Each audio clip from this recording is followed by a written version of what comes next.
We are pleased to introduce our archivist speakers.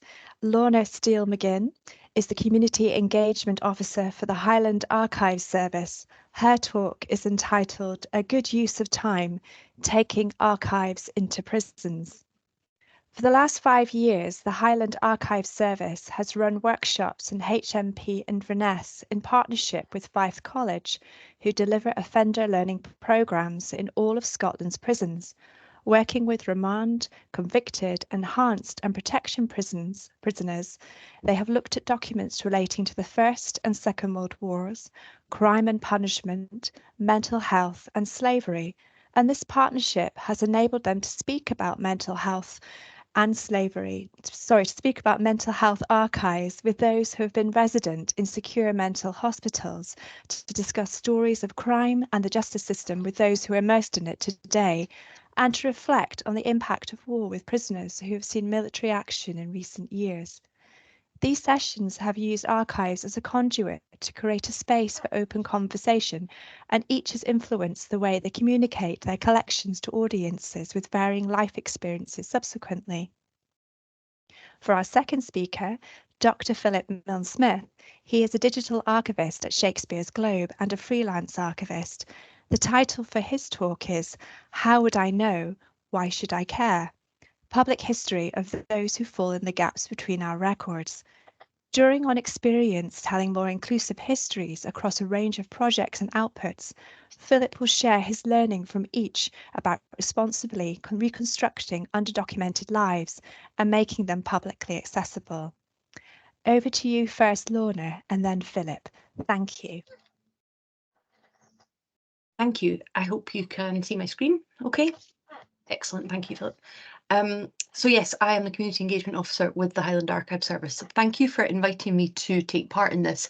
It's already been really interesting as a panelist, as well as an attendee, as a speaker.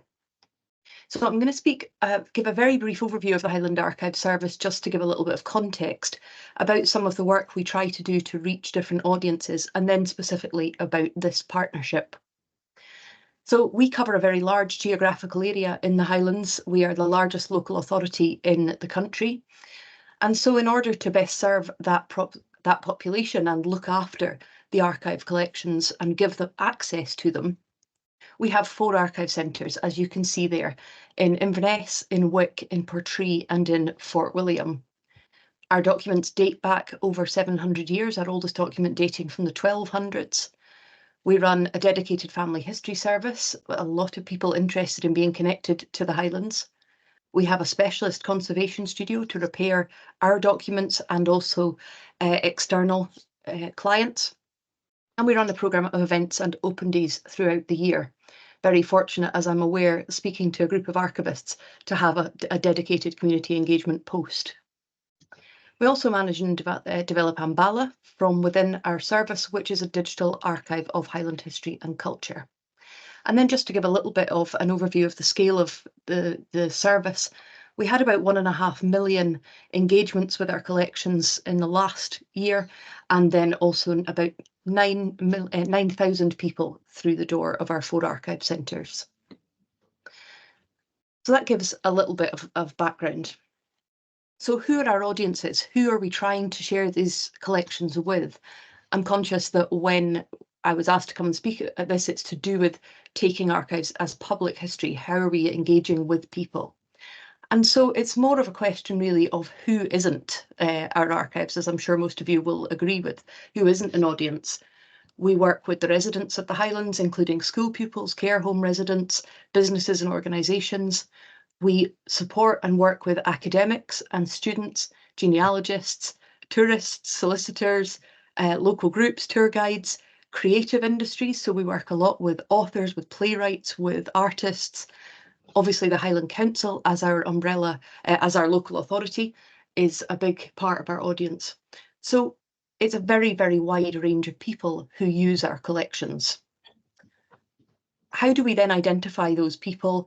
And how do we also identify who could be a potential audience who's currently not using us? We monitor and track our usage in person across all of our 4 centres and online. We conduct user surveys and non-user surveys. We take part, of course, in PSQG, Public Services Quality Group. We tie into the Highland Council's business plan and also High Life Highlands business plan. High Life Highlands is the arm's length organisation looking after culture and learning services for the council.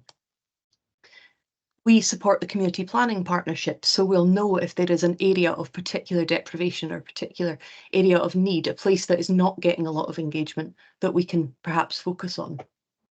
We identify potential users through gaps in our collections. Why would people use our collections if they don't see themselves in them? And all of these things and a whole range of other things are considered in our access and engagement policies, which we had to sharpen and format, particularly for archives accreditation, which was a very, very insightful process for us. It made us think a lot about our audiences and who we were not engaging with. And so once we've worked out who we want to engage with or who we're not engaging with, then what do we do about that? How do we actively reach those people? We use, of course, a lot of social media. I must update that to say X and not Twitter, but social media platforms. We write newsletters and blog posts. We run classes, both in person and online, to engage with archive material and to start your family history. We run a large amount of schools activities. We have 205 schools in the Highland area, and also activities throughout the summer. We write regular newspaper articles across various newspapers, doing our little bit there, Alan, to counter, putting some factual material into the newspapers. We take part in local events, things that might not be expected, things like Highland Pride, science festivals, and things like that.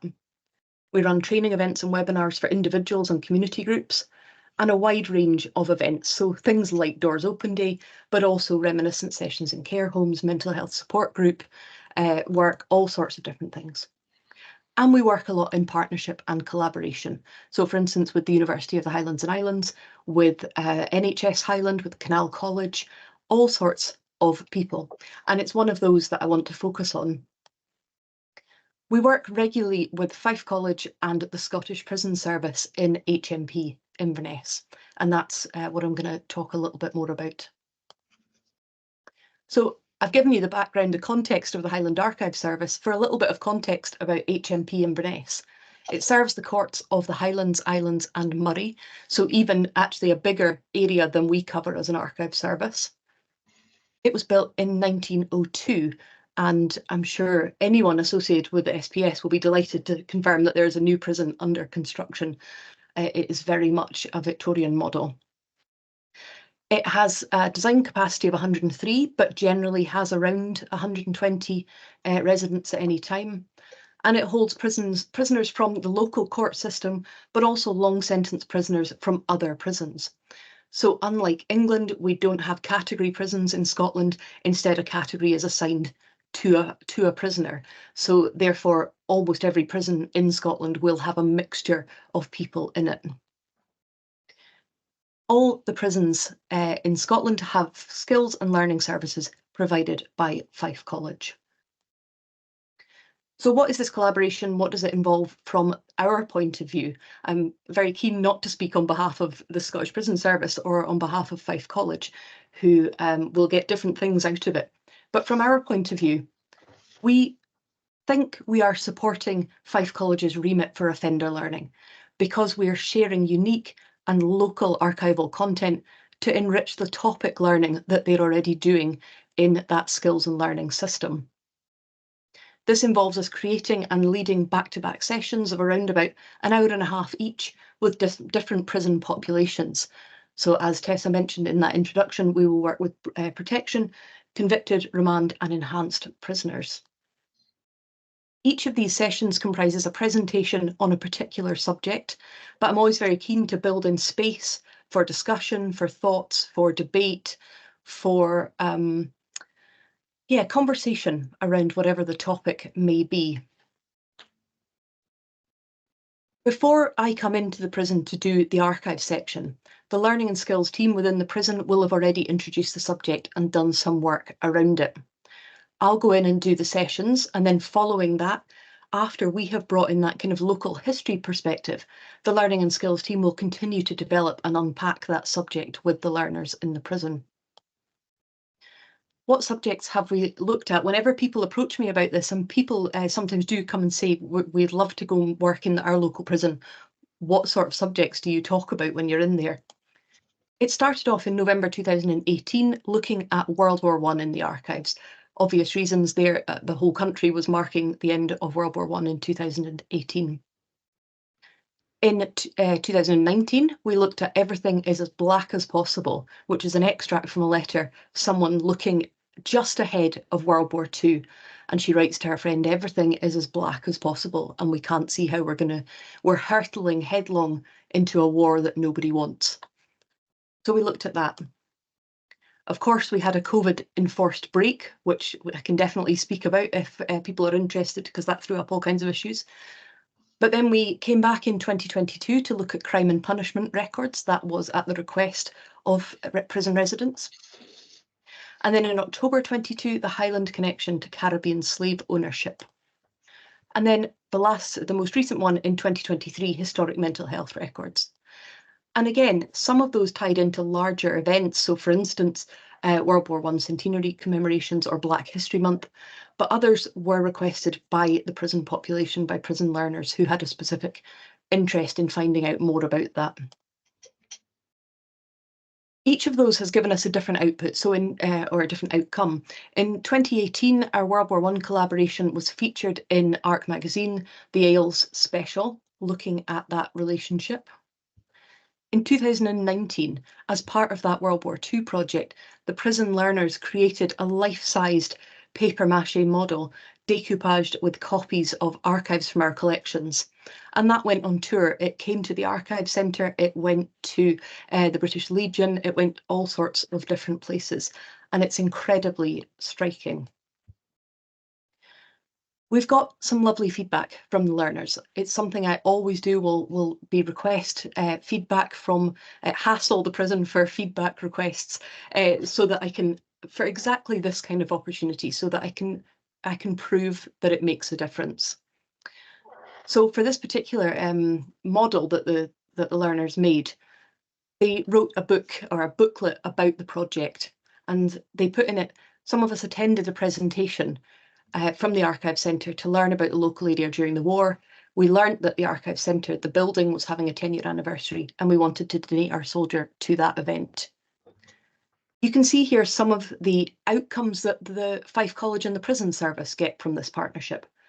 This is one of the learners saying, this tested my problem-solving skills and improved my cooperative working skills. I gained an SQA working with others qualification.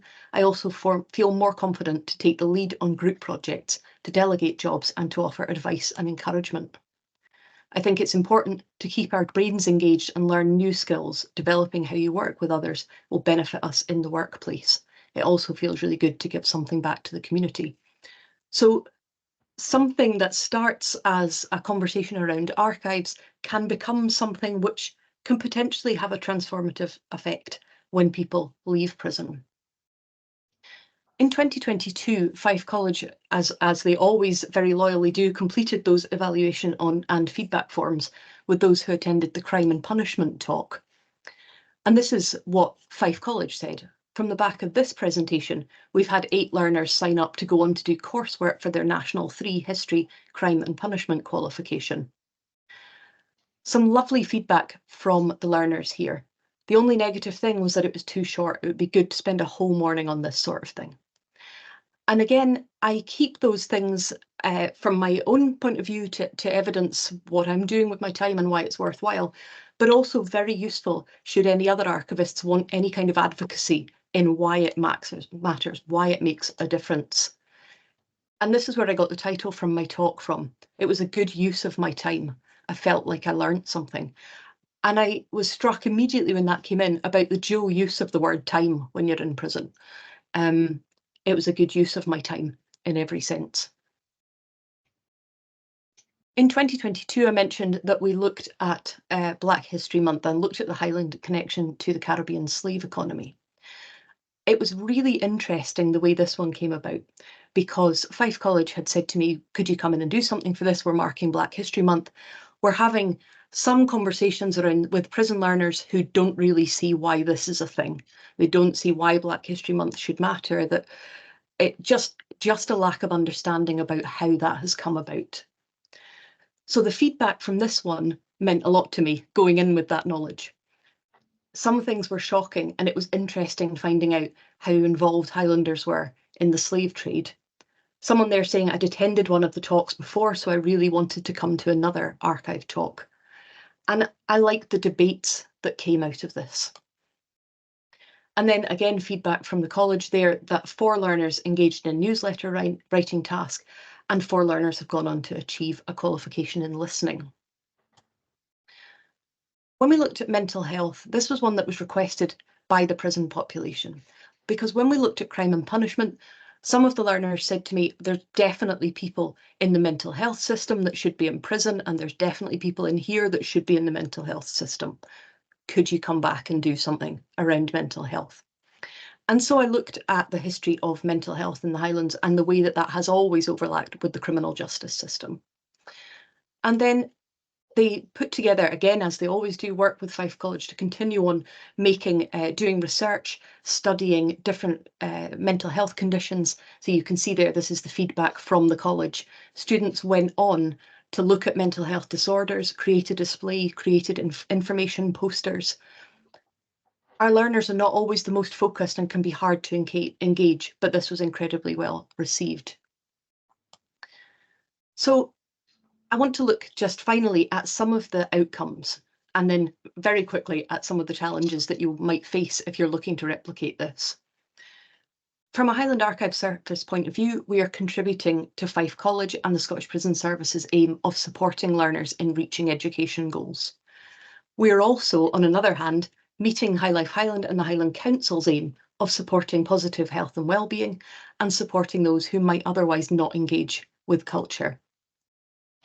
We are supporting learning. Archives play a part in these learners working towards qualifications. And you can see there that seeing actual letters from history was something that mattered.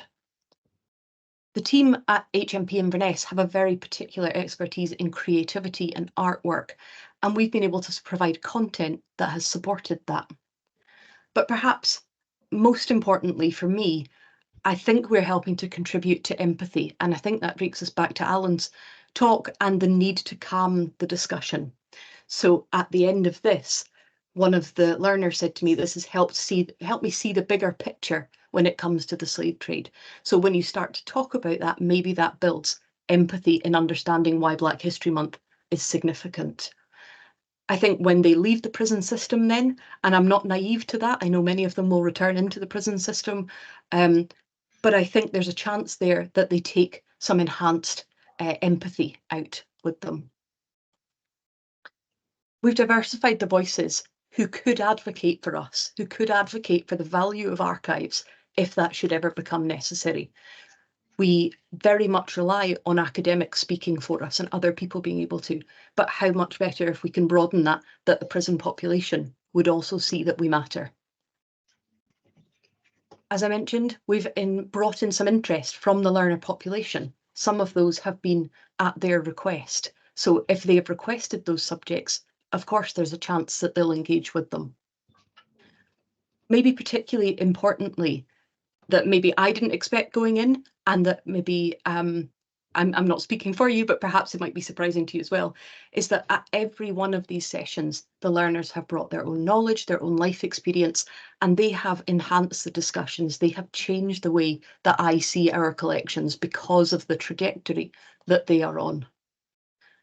So for instance, looking at World War I documents, where there's a letter that talks about looking for the last time, looking round the county before you get on a ship to go to France. The prisoners were able to identify with that experience of looking around for a last time, not knowing when you might see it again. When we spoke about World War II, there were comparisons with those who had served in Afghanistan. There was mental health experiences of people who have been in residential hospitals, in mental health hospitals. People spoke about their experience of witnessing or experiencing racism. and perhaps most particularly crime and punishment. There was a whole discussion around what would you do for a reduction in sentence, which is a conversation I could never have because I've never had to really confront that issue. But this was a conversation that the people around that table were able to engage in. So finally, things to consider and challenges if you're thinking about doing this. There's a security process and an ID process that is different to anything else that we do. The inability to take anything in means you can have no props, no, particularly from my point of view, clicker, which is my go-to thing.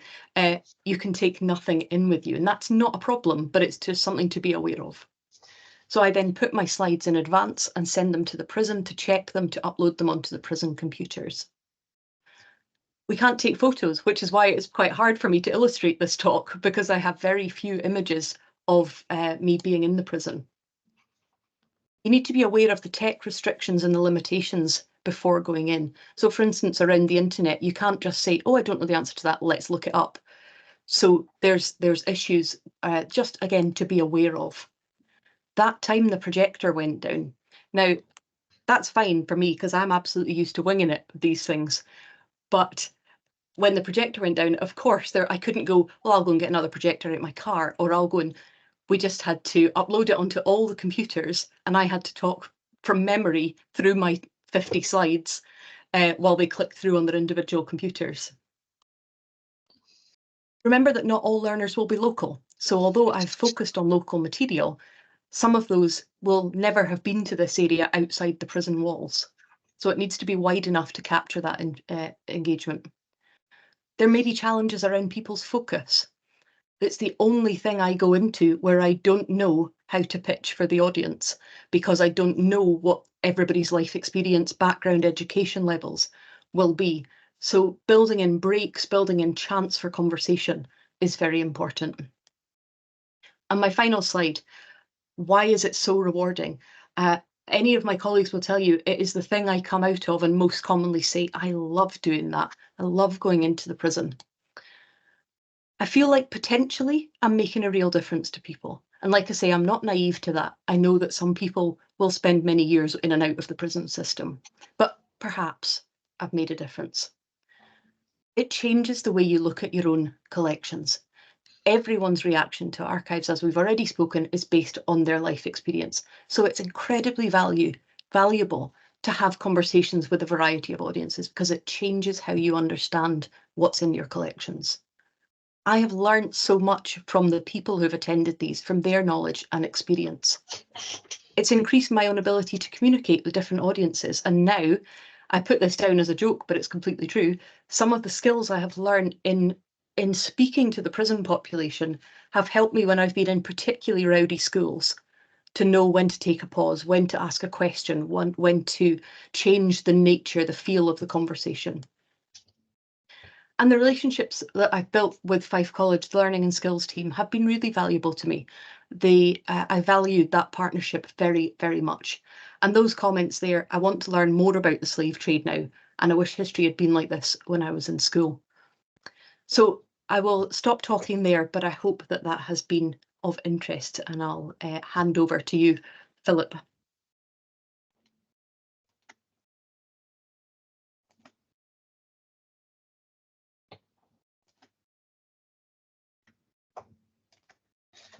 Right, I'm hoping that you can all now see my screen. Thanks, Lorna. Okay, so we're against the clock, so I'm going at speed.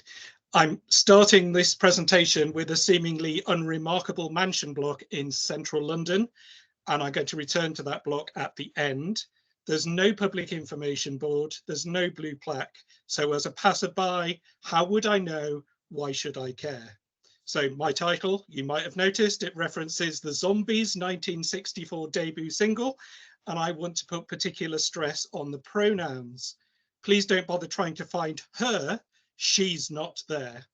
And unfortunately, as Alan mentioned, that often seems true of archives, unless you had the great good fortune to be a cisgendered, non-disabled, straight white man of a certain class, your records were unlikely to have been preserved for posterity.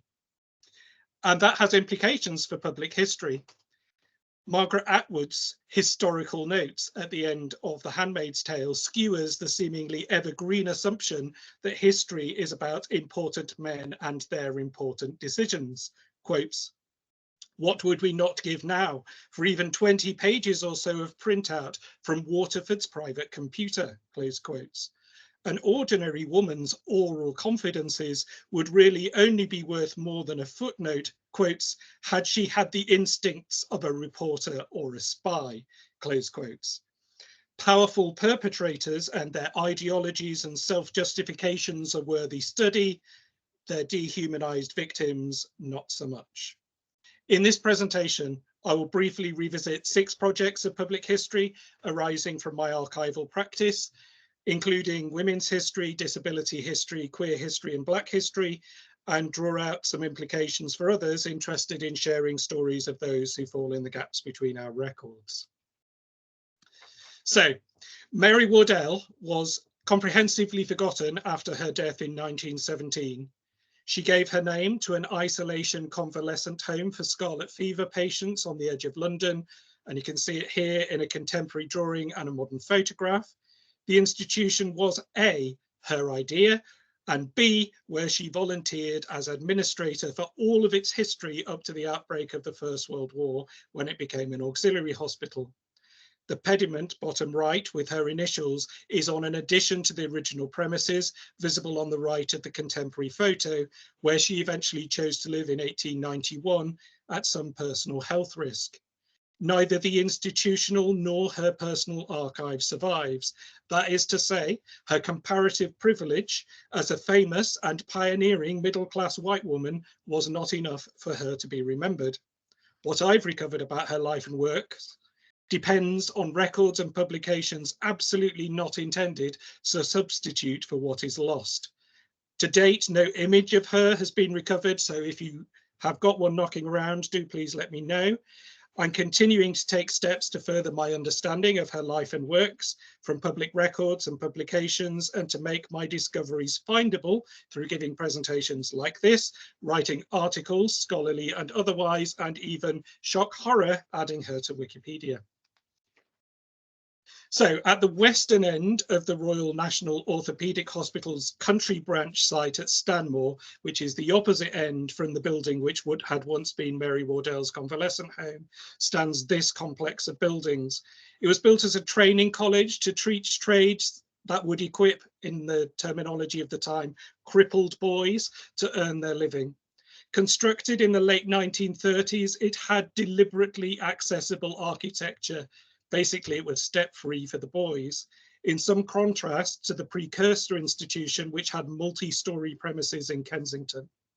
So here you can see the accommodation and recreation blocks, top left and right, and the workshops across the road from them, bottom left.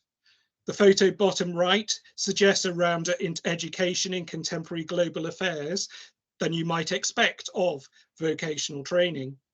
One board shows the transpolar flight of June 1937, and the map of Spain is showing the current progress of the Spanish Civil War.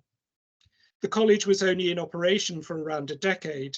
The boys were sent home even before the compilation of the 1939 register, and it remained shut for the duration. The financial model was subsequently imperiled by post-war austerity, and the aspiration of adding training for girls was never realised. Then, notwithstanding the fact that a glowing report had marked its opening in the British Medical Journal, the introduction of the NHS made vocational education for disabled people seem to fall outside the remit of a hospital. As you can't even really see it from the road, how would I know? Why should I care about this short-lived facility where step-free access was possible as miraculously early as the 1930s? As with Mary Wardell's home, the physical premises still stand, but aside from an incomplete series of accounting records, there is no surviving institutional archive. Even the survival of this wafer-thin sliver has to be acknowledged as privileged. These are administrative records of the non-disabled people managing the provision. We know that the boys produced their own magazine, but if a copy had been preserved somewhere, it's certainly not in the archive. Because of the accessible architecture, we've been commissioned to write a photo blog for Historic England coming soon, Aprilish, and we hope that we can secure it a foothold as nationally recognised disability heritage. Another of my freelance roles has been at the Royal College of General Practitioners. In the earliest years of the college, the application forms did not include what we would now consider equalities monitoring forms. So identifying ethnic diversity or sexual orientation, for example, could be irrecoverable. But it's also worth noting that some founder members were listed using initials only, making it harder to determine gender. Nonetheless, research in connection with the Women at the Heart of General Practice exhibition allowed me to create and share for the first time a list of women who'd been founder members and associates of the college. I also developed a couple of guided walks, one circular, one linear, setting general practice in a broader context, highlighting the lives of pioneering Victorian and Edwardian women in a variety of fields, drawing in almost every case on absolutely no records held in the RCGP archive. Of course, their diversity was necessarily limited by who had the opportunity to overstep gender expectations. On the left here is one of the stops on the first walk. It's a rather peculiar double bust of a woman surgeon.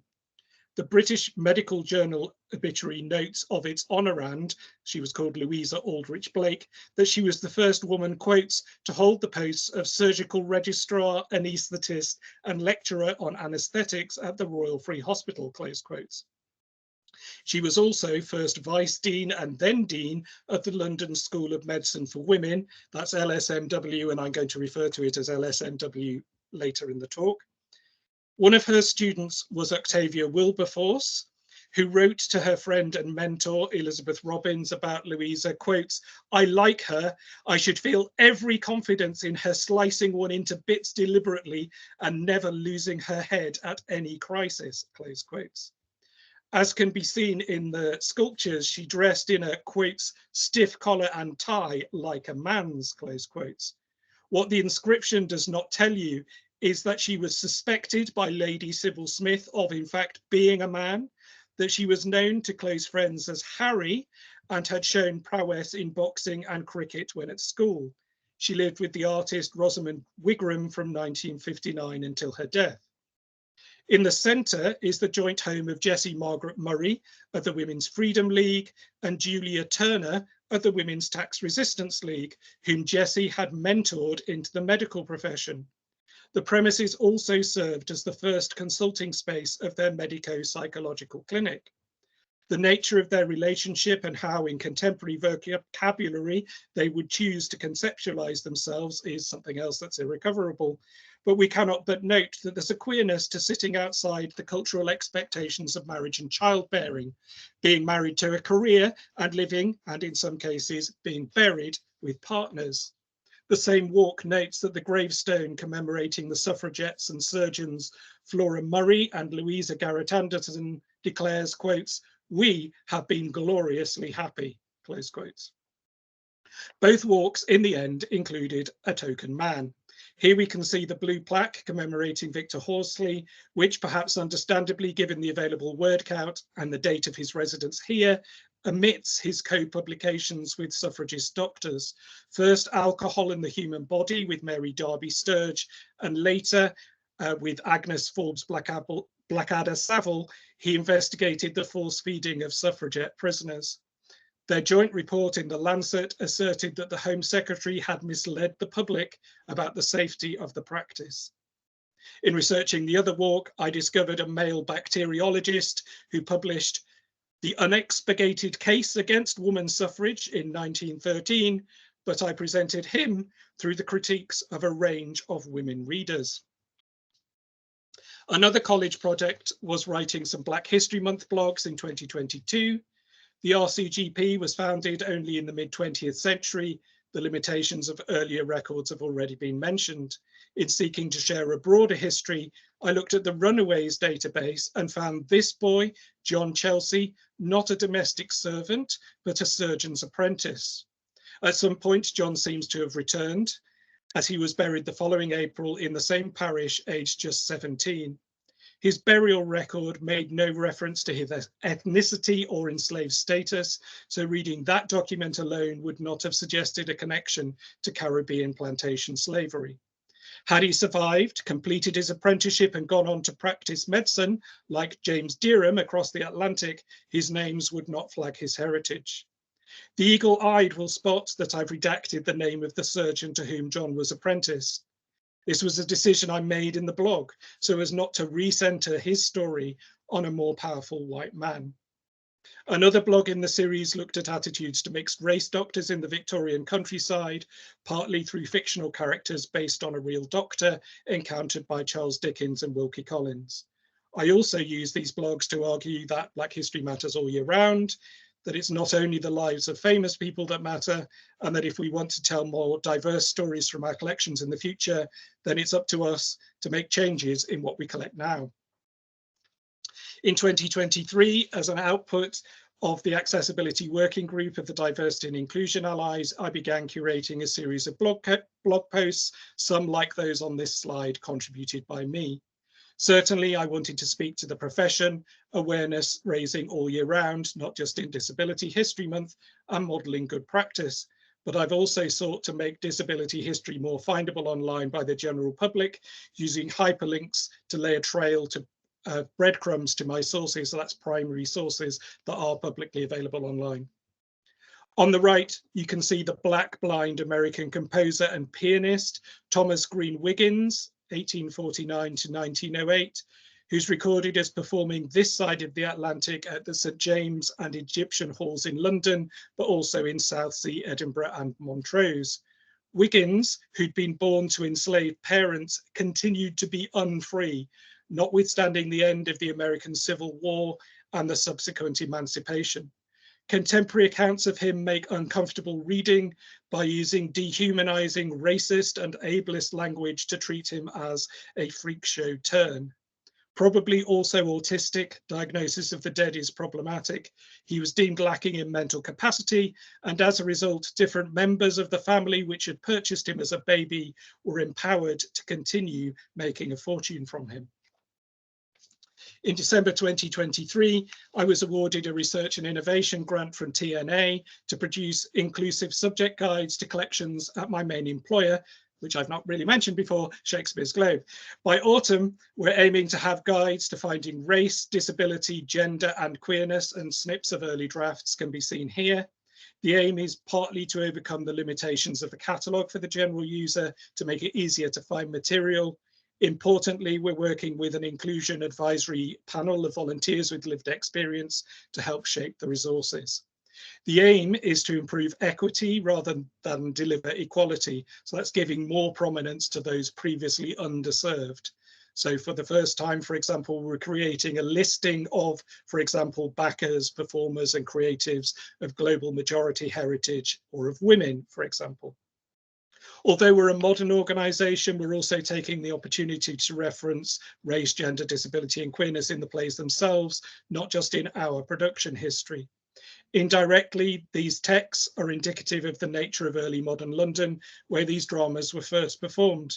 So taking just the example of race, scholars are now in a position not only to refute the long-standing assumption that Shakespeare and his audiences could never even have met a black man, but also to insist that one of the areas where the ideas of race were being created and spread was the early modern stage.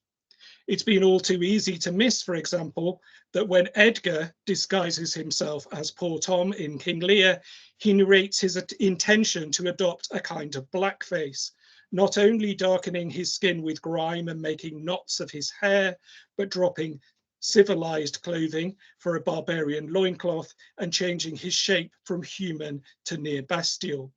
This representation of a stereotypical madman on the English stage is thus also a representation of perceived racial difference, each contributing something to the stigmatization of the other. Oh, I've lost a slide. Oh no. Anyway, in this slide, I want to summarize what I've learned in the hope that you'll feel more comfortable to diversify the stories you tell. So sorry you can't see what I'm about to list, but you will in the handout. First, look beyond your own repository. The records you hold may be revealed in a whole new light if you look elsewhere, including non-archival sources. So as with John Chelsea's burial record, if you only looked at that, you would have no idea who he was. You need to look at it in context with the newspaper advertisement. And even fiction can be helpful as long as you're clear about how you're using it.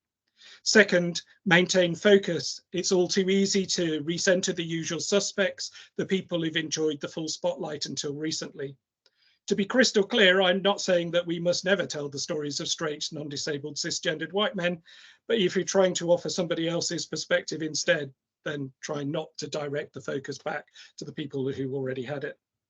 However, do think intersectionally. There were disabled women as well as men and Black as well as white. A social media post for International Women's Day, for example, could feature disabled women and girls. You don't have to wait for Disability History Month to come round. Relatedly, it's important to present alternative viewpoints and perspectives, perhaps contesting what our records say. For example, with the history of institutions for disabled people, it's important to distinguish between the fundraising propaganda of a charity and the often much more difficult to recover views of the intended beneficiaries. And if you don't have the evidence, you can still hold a space for the possibility that somebody else's perspective might have been different. It can even be possible to point to race, gender, disability, and queerness, even when telling the stories of cisgendered, straight, white, non-disabled men. And I think we should, because they're not the only people who matter, even if they predominate in our records.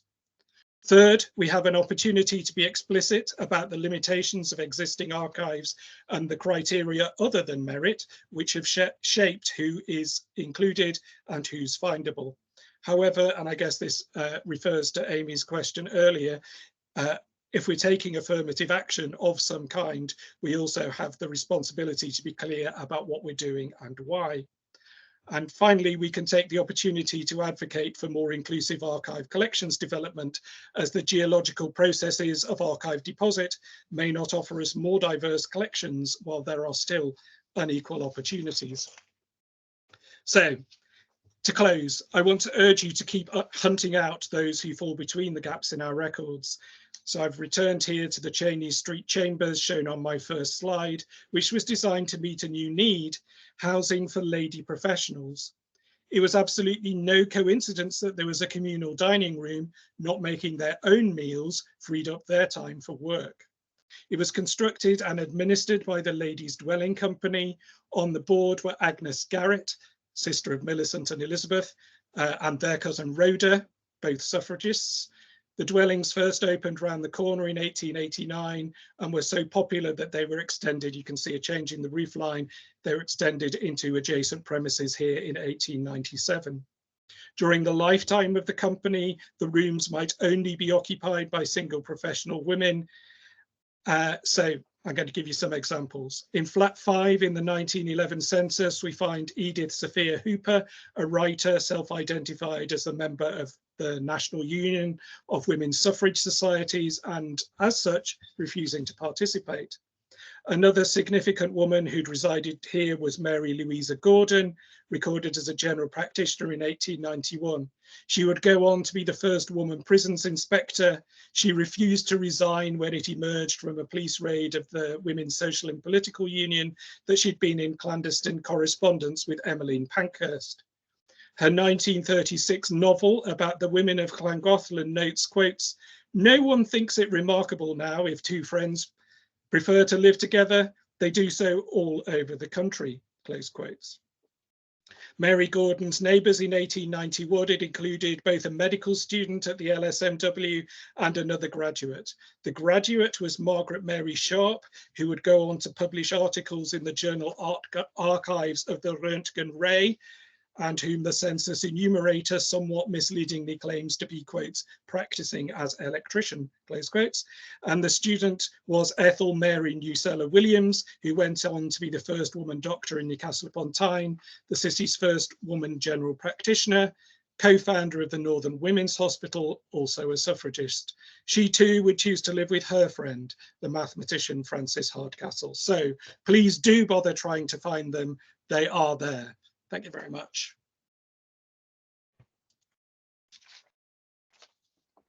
Thank you so much to Lorna and to Philip. Those were brilliant papers, and I'm slightly biased because I am actually from Murray. So no offence to Philip, who I work with on the committee, but I am slightly biased towards Lorna right now. Can we stop the recording, please?